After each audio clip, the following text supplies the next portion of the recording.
목사님 말이요, 4개월을 이제 설교를 하는데 이분이 니고데모가 뽕나무에 올라갔다 이렇게. 여러분, 지금 예수님을 맞이하라고 니고데모가 뽕나무에 올라갔습니다. 그러니 그 사모님이 그래서 아니라고 막 엑스표를 하고 그러는데도 몰랐는데 가만히 보니 자기 실수했거든요. 근데 이 목사님이 뭐라고 말씀하냐면, 니고데모야, 삭개오가 와서 니고데모야, 내가 올라갈 나무에 네가 올라갔다. 어서 내려오너라. 기지가 있는 목사죠. 오늘 이 시간에 주님의 초대장, 주님의 초대장은 2000년 동안 계속됩니다. 성경에 이렇게 현재형으로 쓰여 있잖아요. 수고하고 무거운 짐진 자들아, 다 누구나 내게로 오라고 그랬다고요. 그 말은 현재 진행형이죠. 예수 그리스도는 어제나 오늘이나 영원토록 동일하시기 때문에 2000년 동안 계속 우리 초청하고 계세요. 오늘도 지금 초청하고 계신다고요. 우리 안수 집사님 기도할 때 이렇게 아픈 분들 참 있어서 그 기도할 때 아멘 소리가 크더라고요. 아픈 분이 많죠. 수고하고 무거운 짐을 지고 있다는 거죠. 특별히 이 교회는 우리 사모님이 또 심장에 많은 안식이 필요하죠. 그래 제가 늘 기도합니다. 이렇게 다른 목사들과 더불어 수요 목회자 기도회 대표로서 모여서 늘 기도합니다. 이제 세상을 가만히 이렇게 보면은 이 세상이 성과급 세상이에요. 성과를 내야 사람 취급을 받습니다. 성과를 내야 유능한 사람, 성과가 적으면 무능한 사람, 성과가 없으면 불필요한 사람이 되죠. 비호감이 너무 넘죠. 그래서 사람들은 성과를 내려고, 목사도 마찬가지고, 목사들도 이렇게 만나면은 목사님이겠지만 목사님들 만나면 교인이 몇 명이요, 교회당이 있어 없어, 파킹장이 차가 몇 대 파킹하고, 이게 성과에 대해서 관심이 너무 많아요. 그래서 과잉된 성과 때문에 인생이 영적 경색증에 걸렸습니다. 여러분, 뇌경색이 뭡니까? 뇌경색은 머리에 피가 통하지 않아서 생명도 위험해요. 뇌졸중으로 쓰러지기도 하고. 그런 그 성과를 중심으로 세상이 이렇게 되어가고 있습니다. 그게 사단의 작전이라고 생각합니다. 어떤 데 가면은 선교사님들이 한 사람도 전도가 안 된 사람도 있어요. 그러나 그분이 성과가 없습니까? 하나님 그 중심을 보시고 그의 그 신실함을 보시고 역사하시는 하나님이심을 믿으시기를 주의 이름으로 축원합니다. 그래, 이스라엘 백성들이 애굽에서 430년 동안, 이제는 요셉을 알지 못하는 그 바로 왕이 애굽에 있는 이스라엘 백성, 고센 땅에 있는 이스라엘 백성들을 노예로 만들어서 완전히 노역 공동체, 완전히 일하는 공동체, 휴식이 어디 있고 휴가가 어디 있고 또는 안식일에 예배 드리는 게 어디 있으면 일만 시키는 거예요. 계속 일을 시킵니다. 또 일을 많이 시키면 시킬수록 임신이 덜 된다 생각해서 또 그렇게 그냥 계속 피곤하게 만든다. 피곤한 그러한 사회를 만들고 있었습니다. 그런데 이런 그 피곤한 것들 있잖아요. 피곤한 것들이 가져다 주는 그런 그 여러 가지 감정적인 현상들이 뭐냐? 짜증이 많습니다. 그 다음에는 이제 고를 잘 냅니다. 그리고 자신감이 자꾸 사라집니다. 그래서 사람들이 자기가 본래 그런 사람이 아닌데 그렇게 되는 거예요. 이스라엘 백성들이 얼마나 괴로우면 결국 하나님 앞에 부르짖고 단언하잖아요. 그러니까 이제 필요한 인생의 역설적인 이야기는 하나님을 찾아야 된다는 거예요.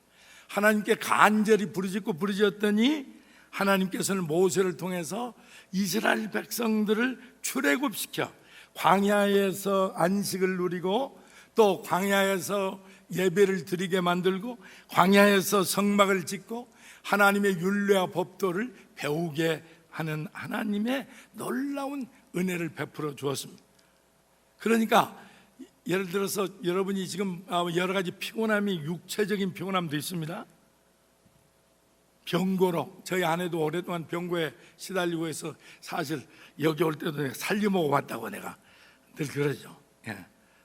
부지런히 오다가 보니까 일본 하이웨이로 들어와야 되는데 길 공사를 한다고 해서 17번 하이웨이로 뺑뺑 돌아서 아마 홍 목사님이 걱정을 많이 했을 거예요. 이 목사가 오늘 설교를 하나 마느라 난 돌아오느라고 수고했는데, 예. 경찰이 있나 없나 눈치 보고 속도 내느라 혼났네. 예, 그래서 이런 그 육체적인 그런 피로감, 그 다음에는 그 마음의 또 피로감, 무거운 짐이 있어요. 마음의 부담감, 여러 가지로. 근데 마음의 부담감은 때로는 관계에서 오기도 합니다. 오늘 이 자리에 관계가 아직도 풀리지 않아서 부부 간의 관계, 부모와 자식 간의 관계, 형제와 형제 간의 관계, 자매와 자매 간의 관계, 목사와 성도 간의 관계, 성도와 성도 간의 관계가 좀 여러 가지로 좀 불편한 것을 오늘 다 해소하고 돌아가셔야 돼요. 또 대답이 없어, 이상하네. 그럼 가지고 가시라고. 가지고 가시. 그러려고 하나님 부르신 거라고요. 그러나 더 무거운 짐이 뭐냐면 죄책감이야. 이 죄책감이라는 짐이라고 하는 것은 정말 회개하고 자복하지 않으면 해결되지 않습니다. 죄책감이 너무 무겁습니다. 인생을 망가지게 만듭니다.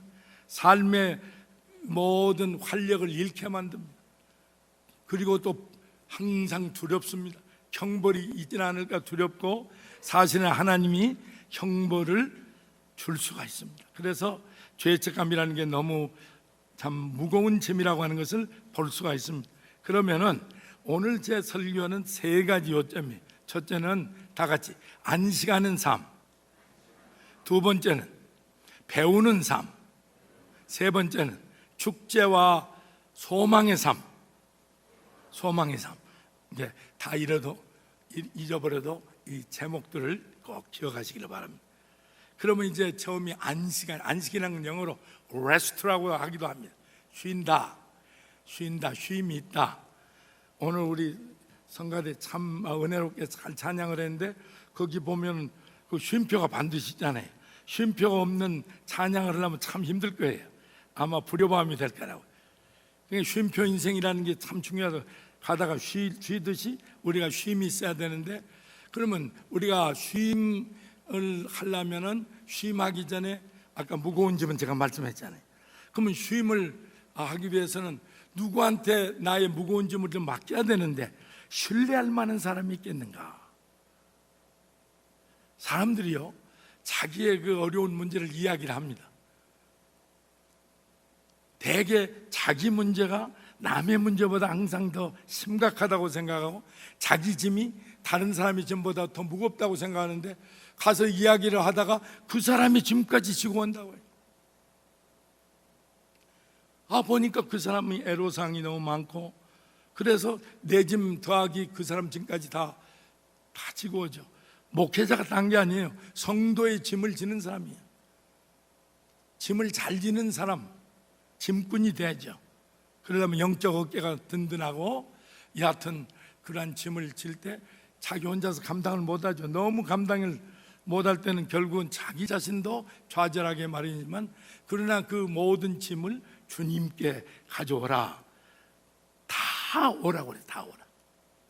잘난 사람, 못난 사람, 배운 사람, 안 배운 사람, 또는 부자든 가난하든, 영어를 잘하든 못하든, 자비 있든 없든 다 오라고 그렇게 말씀을 하고 있습니다. 맡아줄 분, 신뢰할 만한가? 세상이요, 부조리하고 세상이 여러 가지로 악이 많고 어둡다고 해도 아직도 이 세상을 가만히 보면 신뢰를 바탕하고 있다고요. 여러분이 은행에다 왜 돈을 맡깁니까? 은행을 신뢰하니까 그러는 거 아니에요? 신뢰. 그 그 은행에서 이 사람을 또 신뢰를 해가지고 뭘 주죠? 라인 오브 크레딧을 준다고요. 라인 오브 크레딧이 신용선이라고요. 돈을 많이 저축한다고 그래서 라인 오브 크레딧을 주는 게 아니라 은행 돈을 자꾸 빌려서 쓰고 갚고 빌려 쓰고 갚고 하면은 세월이 갈수록 그 라인 오브 크레딧의 금액을 높이고 그 라인 오브 크레딧 신용선의 이자율을 뭐 5%인지 6% 뭐 4% 내려서 그걸로 뭐 신용카드 빚도 미리 갚고 해서 그 사람에게 은행이 이제 신용선을 주는 거죠. 여러분이 병원이 여러 가지로 때로는 의사들 만나기도 힘들고 수술이 늦다 오지만 의사를 믿기 때문에 자기 몸을 수술대에 맡기는 거 아니에요. 신뢰가 바탕되죠.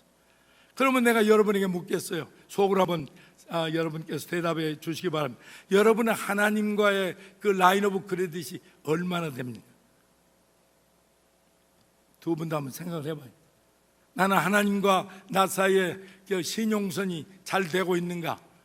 목사님, 나는 제가 요즘 짓궂어가지고 어느 교회가 설교할 때 그 집사님한테 물어봤어요. 하나님하고 당신하고 지금 신용선 관계가 있다면은 어느 정도 가격으로 환산할 수 있다고 그러니까 자기가 아니 목사님한테 내가 먼저 물어보니까 1억 불이라고 그러더라고. 1억 불까지는 하나님이.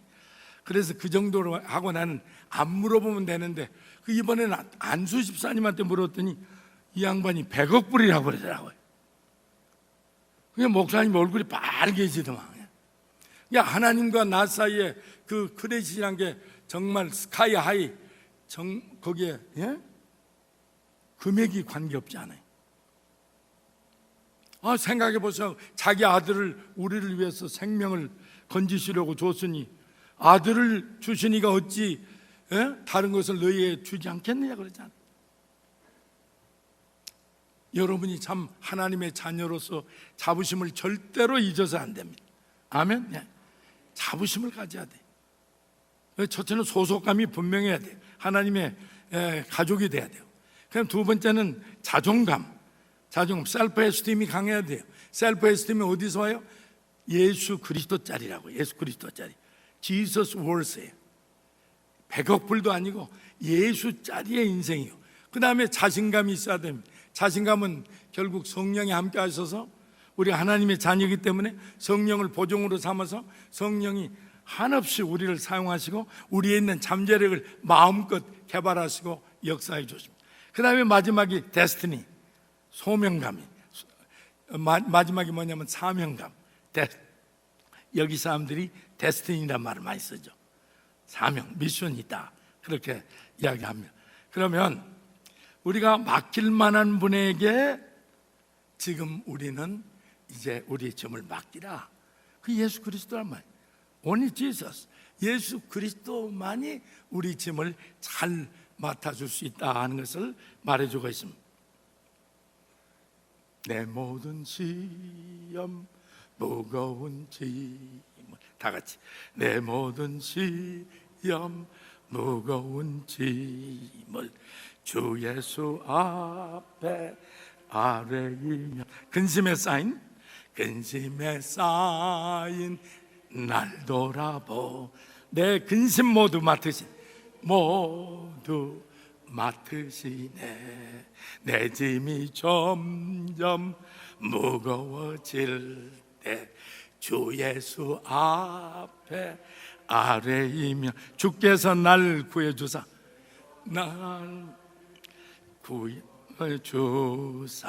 내 대신 짐을 져주시네. 무거운 짐을 나 홀로 지고 견디다 못해 쓰러질 때 불쌍히 여겨 날 주리.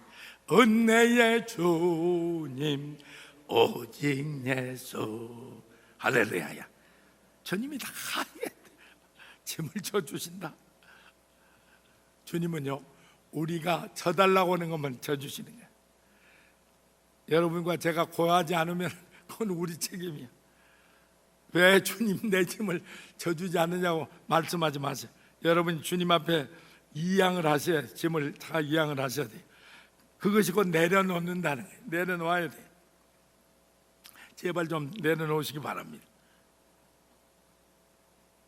혼자 해결 안 되는 짐, 또는 혼자 해결할 수 있는 짐마저 다 내려놓는. 옛날에 제가 목회할 때 보니까 어떤 믿음이 좀 약한 성도가 그러더라고요. 하나님이 그렇지 않아도 문제가 많이 올라와서 두통이 심하신데 내 문제까지 꼭 그렇게 말씀을 드려야 되겠느냐. 그래서 내가 막 닦아 세웠죠. 하나님은 그렇게 올라오는 그러한 것을 너무 좋아하시는데, 왜? 하나님과의 관계가 더 깊어지고 인티머시가 있단 말이에요. 하나님과 가까워지는 거예요. 그게 뭐든지 다 알아요. 옛날에 어떤 우리 성도가 그러더라고요. 아버지, 우리 아들 이민시켜달라고 그것만 기도했는데 그분은 기도를 잘못해 이민 왔다고 그러더라고요. 하나님 그 중심을 보시고 말에 그 수리함이 있잖아요. 그 중심을 보시고 그렇게 하셨다고요. 내려놓는 거죠. 내려놓을 때 제일 안 되는 게 뭐냐면 사선축기예요. 사선축기 하시기 바랍니다. 옆에 사람에게 사선축기 하시기 바랍니다. 일단 한번 말씀을 해보세요. 사선축기 하시기 바랍니다. 성경이 있어요, 없어요? 우리 홍 목사님, 사선축기가 있어요, 없어요? 있을 것 같아요, 없을 것 같아요? 내 표정을 보니까 있을 것 같지? 목사는 센스가 있어야 돼요. 있어. 누가복음 6장에 있어. 누가복음 6장에. 누가복음 6장에 뭐라고 그랬어? 누가복음 6장에 가서 나중에 찾아서 잘 읽으시고.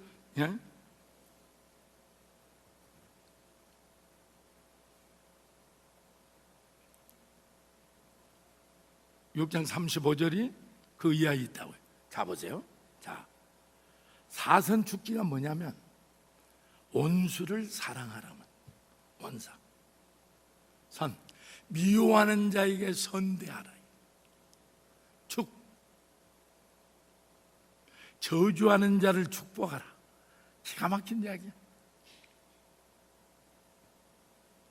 나를 모욕하는 자를 위해서 기도하라. 그래서 그 짐을 오늘 내려놓으시라고. 주님은 왜 그렇게 해야 되냐? 그래야 너희가 하나님의 아들, 곧 하나님의 자녀가 된다. 하나님의 자비하심 같이 너희도 자비하라. 교회에 나오는데 왜 이렇게 예배드려 찜찜합니까? 사선축기가 안 되고 있으니까 그래요. 주님은 명령하시면 그 명령에 따라 우리가 순종만 하면 되는 거라고요. 이유가 필요 없어. 내가 어떤 목사님을 하는데 그분이 그러잖아요. 목사님, 나는 다 용서하고 다 이해하는데 그 목사를 절대 용서할 수 없다고 그러더라고요. 얼마나 자기에게 모욕을 주고 그냥 소문을 나쁘게 하고 악플을 하고 그러니까 이해가 되죠. 그래도 내가 목사님, 그래도 성경대로 사셔야 되지 않습니까?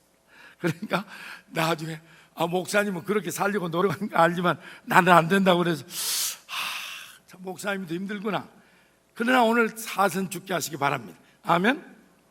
우리 성가대도 목회자도 성도도 사선축기 하셔야 돼. 그래야 하나님이 그를 자녀로 인정하시는 거예요.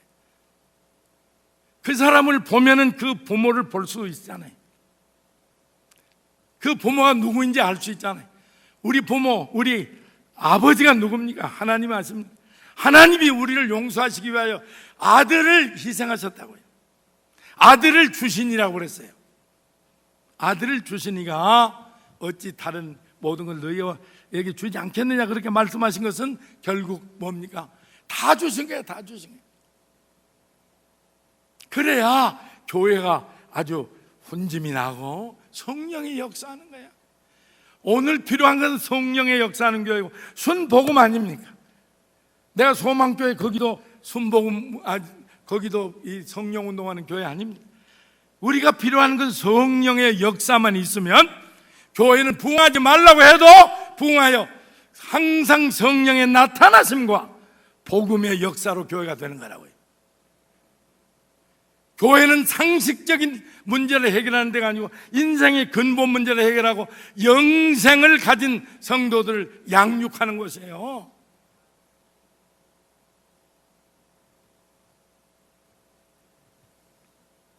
여러분과 제가 복수심이 있다고 생각해봐요. 복수심에 자꾸 사로잡으면 그 사람에게 자꾸 포커스가 맞춰지지 않아요. 그 사람에게 초점이 맞춰지면 인생이 아주 미세라블하다고요.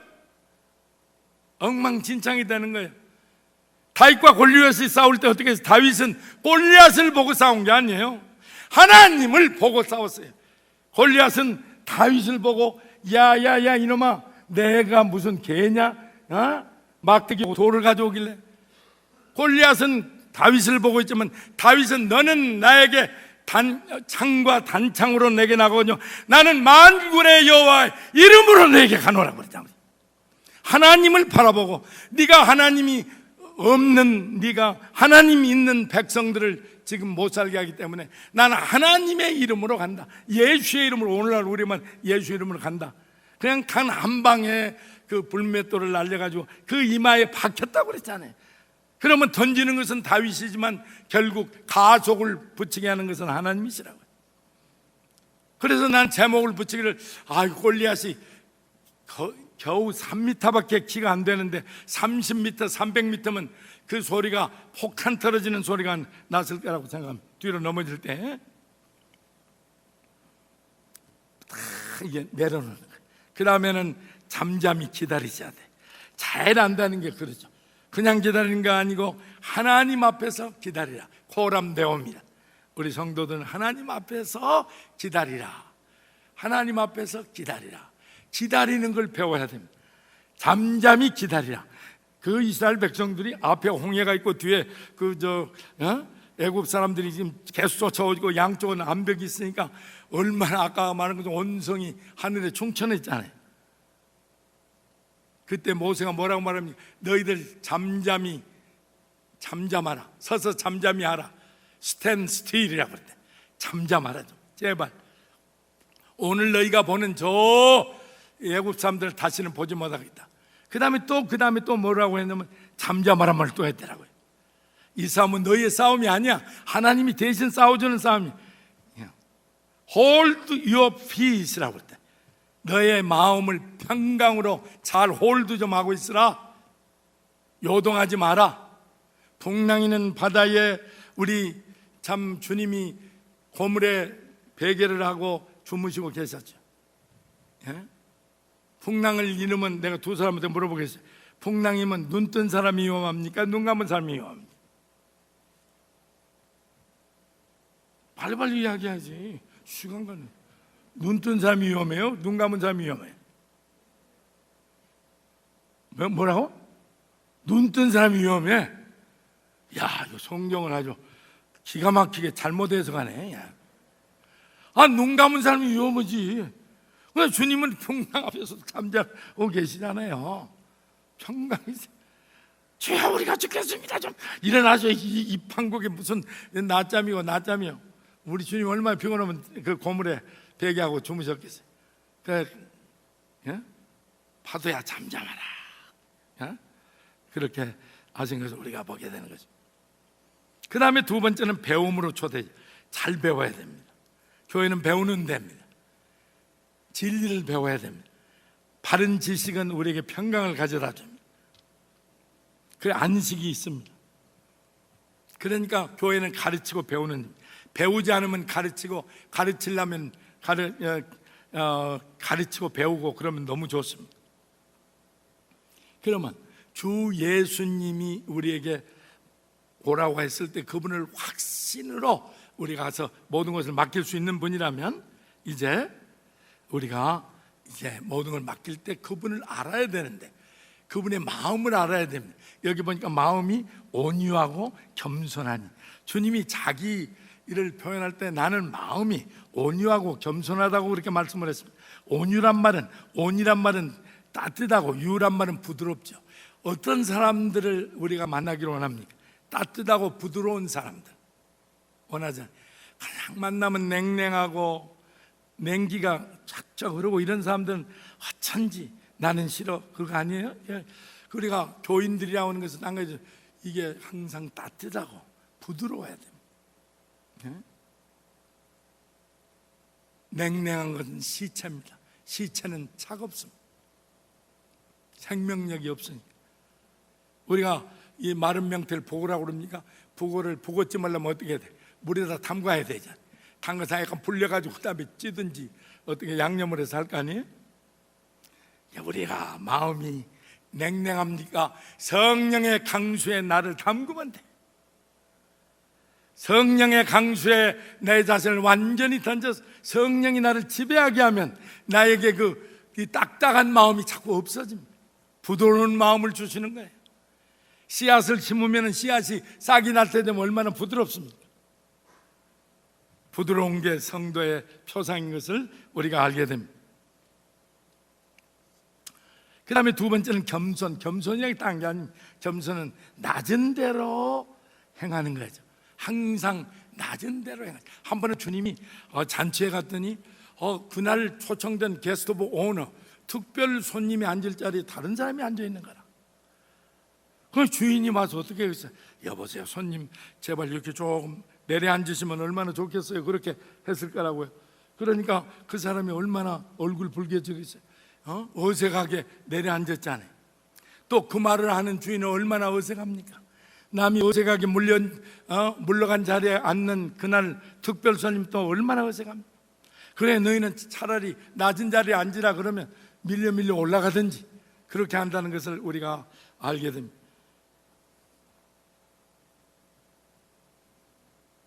그리고 예수님의 마음을 알고 배우고 익히는 것입니다. 이 훈련을 하는 것입니다. 훈련, 계속 훈련. 처음에 그렇게 안 되거든요. 그래서 우리는 어떤 훈련을 하느냐, 나의 멍에를 매라고 그랬잖아요. 이게 본래 소가 한 마리가 이 경작을 할 때를 호리소라고 그럽니다. 다 같이 호리소. 두 마리로 하면 결이소라고 그래요. 엘리사가 12결이로 이렇게 밭을 갈고 있을 때 불렀다고 그랬죠. 24마리로 이제 이렇게 밭을 갈고 있었던 것 같아요. 그러면 이제 결이소라고 그러는데, 농부가 볼 때는 이쪽에 오른쪽에 있는 소를 안소라고 그럽니다. 다 같이 안소. 그 다음에 그 옆에 있는 소를 마라소라고 그래요. 그러면 농부는 항상 안소에다만 집중해서 이제 회초리도 가지고 있습니다만 밭을 갈 때 안소만 잘 따르면 그 멍에를 이제 둘이 딱 이렇게 하는데, 보통 이제 어미소고 송아지가 하든지 두 소를 해도 한 소가 강한 소, 좀 약한 소를 이렇게 해서 두 마리를 한 멍에로 하는데, 우리 주님이 멍에 만드는데 아주 프로페셔널 아니에요? 목사 아니에요? 이제 멍에를 이렇게 매라 하는 거예요. 내가 안소가 되고 네가 마라소가 돼서 내가 너에게 본이 되겠으니 내 본을 따라서 너희가 살아가라. 그리고 다 훈련이 된다고 생각하면 이제는 네가 안소가 돼서 다른 사람을 이제 마라소로 해서 너의 멍에를 함께 지고 갈 수 있도록 그렇게 하라 하는 그런 말씀을 이렇게 주고 있습니다. 짐이 무거워질 수 있습니다. 그러나 짐을 질 수 있는 그런 능력만 있다면 짐이 얼마나 무겁든지 관계가 없습니다. 우리가 고통을 통해서 알 수 있는 것은, 우리 몸이라는 것은 계속 운동하면 근육이 생기잖아요. 그래서 그야 참 이 운동 선수들이 한계를 넘는 운동 선수들이 훈련하잖아요. 우리가 병이 있습니까? 어려움이 있습니까? 그렇게 되면 영적 근육이 강해진다고요. 그래서 우리가 감당할 수만 있다면 어떤 짐이라도 감당할 수 있게 되는 것입니다.